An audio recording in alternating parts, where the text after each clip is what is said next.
Hello guys, you're super welcome back to my channel, T Elegant Natural Beauty and Fabulosity channel. If you're new, you're welcome, and if you're old, you are super welcome. Alright guys, please check below, you see the subscribe button. Click on the subscribe button and subscribe to this channel, and don't forget to turn on your notification bell so that you'll be the first to get notified anytime I upload a new video. Comment, share your thoughts, let me know how this simple homemade remedy worked for you. Alright guys, so in today's video I'm going to be showing you how to get rid of double chin. Yeah, that excess fat that you didn't see any other place to hang, that I'm coming to hang on your chin and making your face looking all bulky and not looking nice at all. Alright guys, so I'm going to show you what to do to get rid of that. Okay, let's jump right into this video. To remove double chin, the muscles of your face and neck must be toned. This is best done by exercising the muscle. Laughing is very good in toning your chin by working your facial muscles. Chewing is also a good exercise for the muscles. Chewing gum with sugar in it will be bad for your sugar intake and just create more fat. So chew sugar-free gums to tighten the facial and jaw lines muscles, thereby toning that area. So guys, you can see for yourself the movement around the jawline. I believe this will help complement the marks and make it work faster.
Egg white facial masks help promote the health of your skin and also remove the water retention in those areas that causes the sagging.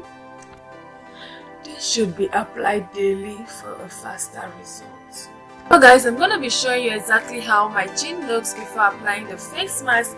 Not like I have a double chin, but just that when I bend my neck, you can see little sagging over here.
The mask is completely dried and the skin around my jaw area is firm. Stay longer than 30 minutes if you wish.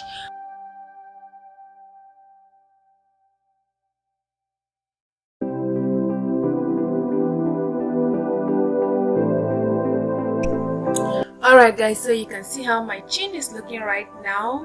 My skin is completely firmed. I believe if you're consistent in this, you're gonna get amazing results. So my advice is for you to continue doing this till you get your desired results.